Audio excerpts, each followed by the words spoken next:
बिस्मिल्लाहिर्रहमानिर्रहीम, अस्सलाम वालेकुम। मैं असदुल्ला खान हूँ। ज़िमनी इंतखाबात के लिए मैदान सज चुका है, हलकों में जंग शुरू हो चुकी है। मुख्तलिफ हलकों में इस वक्त उम्मीदवार जो हैं वो अपनी अपनी कैंपेन्स कर रहे हैं, जोड़ तोड़ उरूज पर है, कारकुनों को मनाया जा रहा है। ये जो ज़िमनी इलेक्शन है पंजाब के, ये तहरीक इंसाफ, नून लीग, जहांगीर तरीन ग्रुप और दीगर बहुत सारे लोगों के लिए एक अना का मसला बन चुका है। आज मैं आपके साथ डिस्कस करने जा रहा हूं लोधरा के दो हलके। एक वीडियो में मैं कोशिश करता हूं कि पीपी 224 और अगर इसी में गुंजाइश बनी तो 228 की बात भी कर लेंगे, वरना फिर उसके लिए अलग वीडियो कर लेंगे। तो मैं आपके सामने जरा रख लेता हूं पूरी तफसील से। ये दोनों ही हलके बड़े इंटरेस्टिंग है और इसलिए इंटरेस्टिंग है कि ये हलके जहांगीर तरीन का घर है और जहांगीर तरीन ग्रुप के मुनहरिफ होने की वजह से ही बुनियादी तौर पर ये ज़िमनी इलेक्शन हो रहे हैं। तो ये जहांगीर तरीन के लिए बड़ा मसला है कि वो यहां से अपने उम्मीदवारों को कामयाब कराएं। अब मैं 224 की बात जरा कर लेते हैं कि यहां पर सूरत हाल क्या है। देखें, इस वक्त जो उम्मीदवार हैं, नून लीग के जवार हुसैन वड़ाइच का मुकाबला है पीटीआई के आमिर इकबाल शाह से। अच्छा, 2018 में अगर आप देखें तो जवार हुसैन वड़ाइच पीटीआई के टिकट पर इलेक्शन लड़े थे और आमिर इकबाल शाह नून लीग के टिकट पर इलेक्शन लड़े थे और इस मरतबा ये स्वैप हो गया है। पीटीआई का उम्मीदवार चला गया है मुनहरिफ होने के बाद नून लीग का टिकट पर और नून लीग का टिकट होल्डर जिससे पिछले दफा इलेक्शन लड़ा था वो आ गए हैं पीटीआई के टिकट पर। तो ये स्वैप हो गए, नून वाला पीटीआई हो गया, पीटीआई वाला नून लीग हो गया 18 में और ज़िमनी इलेक्शन में ये फर्क पड़ा है। अच्छा, अब मैं आपके सामने 2018 का रिजल्ट रख देता हूं। 2018 में जवार हुसैन वड़ाइच जो हैं, जो पाकिस्तान तहरीक इंसाफ के टिकट से इन्होंने 60,482 वोट हासिल किए थे और जाहिर है इनके पास पीटीआई का टिकट भी था, इनके पास जहांगीर तरीन ग्रुप की सपोर्ट भी थी और इन्होंने 60,000 वोट लिया। दूसरी तरफ आमिर इकबाल शाह जो हैं उन्होंने नून लीग के टिकट से 48,000 वोट लिया और वो हार गए। अच्छा, अब सूरत हाल क्या है ये जानने के लिए ये जरूरी है कि आप जरा दोनों उम्मीदवारों का बैकग्राउंड जान लें। और बैकग्राउंड पहले मैं आपको जवार वड़ाइच का बता देता हूं, जो पिछली मरतबा 2018 में पीटीआई के टिकट से इलेक्शन लड़े थे, जहांगीर तरीन ग्रुप से आए थे और इस मरतबा वो नून लीग के टिकट से हैं। तो जरा इनका बैकग्राउंड जान ले। देखें, जवार वड़ाइच का कोई खानदानी सियासी बैकग्राउंड नहीं है, इनका खानदान सियासत में नहीं रहा है कभी भी, सिवाय इनके एक भाई यूसी का इलेक्शन लड़े थे और वो भी हार गए थे। यानी इनके इलेक्शन लड़ने से पहले इनके एक भाई यूसी का इलेक्शन लड़ चुके थे और वो भी हार चुके थे। इनका सिर्फ इतना सियासी बैकग्राउंड है, वालिद साहब, बड़े भाई, कोई और दादा, इनकी कोई सियासी फैमिली नहीं है। ये बेल्जियम चले गए, बेल्जियम जाकर उन्होंने कारोबार किया, वहाँ पैसे कमाए। अगरचे इसके बारे में भी कई रिपोर्ट्स हैं कि बेल्जियम में इनके ऊपर कोई केसेस बन गए, कोई फ्रॉड की चीज़ें हैं, मामलात हैं। लेकिन बहरहाल वो उस तफसील में मैं नहीं जाता क्योंकि वो सिर्फ इल्ज़ाम की हद तक हो सकता है, क्योंकि ये कुछ लोग कहते हैं कि वहाँ से भाग के आ गए थे, लेकिन चूंकि कोई सज़ा अगर नहीं हुई आपको तो मैं सिर्फ इल्ज़ाम की हद तक मामला है। लेकिन बहरहाल जवार वड़ाइच जो हैं वो बेल्जियम में उन्होंने कारोबार किया, को पैसे जमा किए, यहाँ आकर उन्होंने सियासत शुरू की, आज़ाद इलेक्शन लड़ा, हार गए, काफ लीग से इलेक्शन लड़ा, हार गए। पहली मरतबा ये 2018 में पीटीआई के टिकट से इलेक्शन जीते थे। तो इनका कुल सियासी जो सफ़र है, करियर है जवार वड़ाइच का, वो ये रहा है। और जाहिर है इनके पास पिछली मरतबा जीतने की वजह यह थी, यानी बैकग्राउंड, सियासी बैकग्राउंड ना होने के बावजूद जीतने की वजह यह थी कि इनके पास पीटीआई का टिकट था और इनको जहांगीर तरीन ग्रुप सपोर्ट कर रहा था। अब आपके जहन में यह रहना चाहिए कि जवार वड़ाइच इस बैकग्राउंड के साथ आए और अब मुनहरिफ हो गए। मुनहरिफ होने के बाद अब ये नून लीग के टिकट से इलेक्शन लड़ रहे हैं। अब आ जाए जरा दूसरे उम्मीदवार पे, आमिर इकबाल शाह का बैकग्राउंड जरा देख लें। आमिर इकबाल शाह जो है, इनके दादा पीर करम शाह, मारूफ सियासी शख्सियत, इनके वालिद पीर इकबाल शाह ये एमएनए रहे हैं और इन्होंने ज़िमनी इलेक्शन में अली तरीन को शिकस्त दी थी। अली तरीन को इन्होंने शिकस्त दी थी पीर इकबाल शाह ने। और ख़ुद आमिर इकबाल शाह जो अब इलेक्शन लड़ रहे हैं, ये पहले एमपी भी रह चुके हैं, सूबाई पार्लिमानी सेक्रेटरी भी रह चुके हैं। तो इनका एक सियासी घराना है और अब इनके पास पीटीआई का टिकट है। तो एक पूरा सियासी बैकग्राउंड जिसने अली तरीन को पहले भी शिकस्त दी हुई है ज़िमनी इलेक्शन में। इनके वालिद ने, आमिर इकबाल शाह ने, के वालिद पीर इकबाल शाह ने अली तरीन को पहले भी शिकस्त दी हुई है। यानी जहांगीर तरीन ग्रुप को की मुखालफत में ये वोट इलेक्शन लड़के जीत चुके हुए हैं और अब इनका बेटा आमिर इकबाल शाह एमपी की सीट, जो पहले भी एमपी रह चुका है, ये यहां पर इलेक्शन लड़ रहे हैं। अच्छा, अब ये दोनों का फैमिली बैकग्राउंड हो गया। अब आ जाए जरा इनकी खदमात क्या हैं।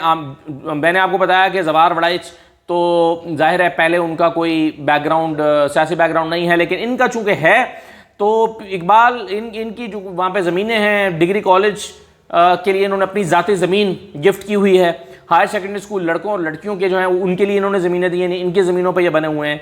फिर रूरल हेल्थ सेंटर इन्होंने बनाया हुआ है और ट्रॉमा सेंटर के लिए इन्होंने अपनी ज़मीनें वक्फ की हुई हैं। तो इस लिहाज से इनको थोड़ा सा एज हासिल है कि इस फैमिली को, आमिर इकबाल शाह की फैमिली को, कि उनके इलाके में कुछ खदमात रही हैं और काम रहे हैं। लेकिन ये सारी चीज़ें इतनी मैटर नहीं कर रही इस हल्के में। इस हल्के का जो सबसे इंपॉर्टेंट फैक्टर है वो अब मैं आपको बताने जा रहा हूं, वो बड़ा दिलचस्प है। यानी एक तरफ तो आपने अंदाजा लगा लिया ना कि बैकग्राउंड क्या है। ज़फ़र बड़ाइच पिछले मरतबा क्यों जीते थे, क्योंकि पीटीआई और जहांगीर तरीन सपोर्ट कर रहे थे, और इस मरतबा जो है वो इकबाल शाह उनसे तगड़े क्यों हैं, उसकी वजह मैंने आपको बता दी। लेकिन ये भी वजह नहीं है, वजह असल ये है कि लोधरा की सियासत में एक बड़ा मारूफ और इंपॉर्टेंट ग्रुप है जिसको आप कहते हैं शहीद कांजू ग्रुप, जिनके शहीद कांजू ग्रुप के इनके जो बेटे हैं कांजू साहब के, यानी अब्दुर्रहमान कांजू, वो इस वक्त नून लीग के न सिर्फ MNA हैं बल्कि वज़ीर मुमलिकत बराए दाखिला हैं। अब्दुर्रहमान कांजू वज़ीर मुमलिकत बराए दाखिला हैं, सिटिंग MNA हैं, वज़ीर हैं। इसके बावजूद ये इस हल्के में नून लीग के ज़फ़र हुसैन बड़ाइच को सपोर्ट नहीं कर रहे हैं। अब आप देखिए कि हल्के की सियासत कितनी बेरहम होती है। कांजू ग्रुप ने आगे इलेक्शन लड़ना जाके उनकी सपोर्ट माजी में इकबाल शाह, आमिर इकबाल शाह और पीर इकबाल शाह के साथ रही है, सिद्दीक बलोच के साथ रही है। सिद्दीक बलोच भी इसी हल्के से सियासत करते हैं और इस वक्त MPA हैं दूसरे हल्के से, इसके साथ वाले हल्के से, जिसको मैं बाद में बताता हूं। तो अच्छा, अब मैं आपको यह बता दूं कि अब ऐसी सूरत हाल में जो कांजू ग्रुप है ये ज़फ़र बड़ाइच को सपोर्ट नहीं कर रहा, बल्कि इनके जो इस ग्रुप के जो UC नाज़मीन हैं, जो काउंसलर्स हैं, जो मकामी सतह की सियासत करते हैं, वो सारे के सारे एलानिया तौर पर आमिर इकबाल शाह की सपोर्ट कर रहे हैं।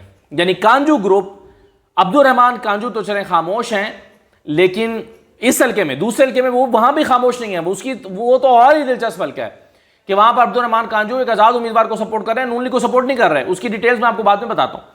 लेकिन यहां पर इनके जो इतने नाज़मीन और बाकी लोग हैं ये पीर आमिर इकबाल को सपोर्ट कर रहे हैं। यानी नून लीग के जो सिटिंग मिनिस्टर हैं वो PTI को सपोर्ट कर रहे हैं। क्यों? क्योंकि जिस खानदान की वो सपोर्ट कर रहे हैं वो उनके ग्रुप का हिस्सा रहा है, उनके साथ मिलकर मुस्तकबिल में उन्होंने सियासत करनी है, वो उसको कमजोर नहीं कर सकते। उसको कमजोर करेंगे तो खुद कमजोर होंगे। तो कांजू ग्रुप की सियासत जो है वो इस हल्के में बड़ी दिलचस्प है। तो ये वजह है कि यहां पर आमिर इकबाल शाह का पलड़ा असल में इस वजह से भारी होता है कि एक सियासी बैकग्राउंड तो है, माजी में खुद भी ये तीनों बाप बेटा दादा MPAs MNAs रह चुके हैं, लेकिन कांजू ग्रुप की सपोर्ट करना बुनियादी तौर पर इसको जो है वो इनको सपोर्ट करता है। और ज़फ़र बड़ाइच वैसे भी कमजोर उम्मीदवार हैं, क्योंकि उनका मैंने आपको बताया कि वो सियासी बैकग्राउंड नहीं है, वो सिर्फ इस एक इलेक्शन जीते हैं और वो भी तहरीक इंसाफ के टिकट की वजह से जीते थे और जहांगीर तरीन के घर से जीते थे। यानी जहांगीर तरीन ग्रुप उस वक्त एक बहुत बड़ा ग्रुप था। जहांगीर तरीन PTI की सियासत के एक मुतहरिक किरदार थे, इतने मुतहरिक थे कि उन्होंने मुल्तान में एक आज़ाद नौजवान उतार के, एक लड़का उतार के जो है वो सलमान नईम को, शामिल कुरैशी को शिकस्त दे दी थी। जहांगीर तरीन इतने पावरफुल थे उस वक्त। तो वो तो अगर ज़फ़र बड़ाइच छोड़ के किसी और को भी खड़ा करते, खंबे को भी खड़ा करते, तो वो इलेक्शन जीत जाता लोधरा से 2018 में। तो उस वक्त ज़फ़र हुसैन बड़ाइच जीत गया था। अब ज़फ़र हुसैन बड़ाइच नून लीग के टिकट पर मुनहरिफ होने के बाद इनकी जीत के इम्कानात इस हल्के में मुझे दिखाई नहीं देते, खुसूसन जब कांजू ग्रुप जो है वो नून लीग में होते हुए PTI को सपोर्ट कर रहा हो। तो इसलिए अच्छा, एक इंपॉर्टेंट फैक्टर और भी है इस हल्के में, और वो भी बड़ा मजेदार फैक्टर है, और वो है मियां शफीक अराई। मियां शफीक अराई जो हैं वो साबिक MNA और इनको अराई बरादरी की सपोर्ट है और इनके पास अराई बरादरी के कम से कम 10-12 हज़ार वोट हैं। और पिछली मरतबा जो है इन्होंने ज़फ़र बड़ाइच को सपोर्ट किया था जो कि इलेक्शन जीते थे। इस मरतबा मियां शफीक अराई भी जो है वो आमिर इकबाल शाह को सपोर्ट कर रहे हैं। मियां शफीक अराई भी ज़फ़र को सपोर्ट नहीं कर रहे, आमिर। तो आमिर इकबाल शाह के साथ कितनी सपोर्ट हो गई? फैमिली बैकग्राउंड, अपनी एक पूरी लेगेसी, हिस्ट्री, उनकी खदमात, प्लस PTI का टिकट, प्लस कांजू ग्रुप की सपोर्ट, प्लस मियां शफीक अराई की सपोर्ट, अराई बरादरी की सपोर्ट। तो इतने सारे फैक्टर्स जब एक हल्के में एक जगह पर मिल जाएं तो जीत के इम्कानात काफ़ी रोशन हो जाते हैं। तो इसलिए मुझे लगता है कि इस हल्के में PTI के उम्मीदवार आमिर इकबाल शाह की जो जीत के इम्कानात हैं वो काफ़ी रोशन हैं। और ज़फ़र हुसैन बड़ाइच जो कि जिनकी हिमायत में इस वक्त जहांगीर तरीन भी नजर नहीं आ रहे। जहांगीर तरीन तो उतरा ही नहीं है ना दोनों हल्कों में इलेक्शन। अली तरीन सपोर्ट कर रहे हैं अगरचे, लेकिन जहांगीर तरीन खुद नहीं आ रहे हैं इनको सपोर्ट करने के लिए, इलेक्शन में हिस्सा लेने के लिए। तो जवार हुसैन बड़ाइच की जो पोजीशन है वो यहाँ पर काफ़ी कमज़ोर है। लेकिन जो दूसरा हल्का है, अब मैं उस पर 10 मिनट की वीडियो हो गई है तो मैं चूंकि उस पर अलग वीडियो करता हूँ। दूसरा जो हल्का PP 228 है, वहाँ पर तहरीक इंसाफ ने एक कमज़ोर शख्स को टिकट दे दिया है। लेकिन जो दूसरी तरफ नून लीग और एक आज़ाद उम्मीदवार के दरमियान फड्डा पड़ गया है, और आज़ाद उम्मीदवार जो है वो पिछले बार नून लीग से जीते हुए थे, तो वो वहाँ पर भी सूरत हाल बड़ी दिलचस्प है और कांजू ग्रुप जो है वो क्या कर रहा है, तो उस पर मैं आपको अलग वीडियो में एक्सप्लेन करूँगा कुछ देर के बाद, वो आप देख सकेंगे। लेकिन फ़िलहाल आप ज़रा PP 224 पर तवज्जो दें, जिसके बारे में मैंने आपको बताया कि यहाँ से पीर इकबाल शाह जो हैं वो फेवरेट नज़र आ रहे हैं, और जवार हुसैन बड़ाइच की कश्ती बुरी तरह डोल रही है, और उस कश्ती को सहारा देने के लिए जहांगीर तरीन दूर दूर तक नज़र नहीं आ रहे हैं। इजाज़त दीजिए, अल्लाह हाफ़िज़।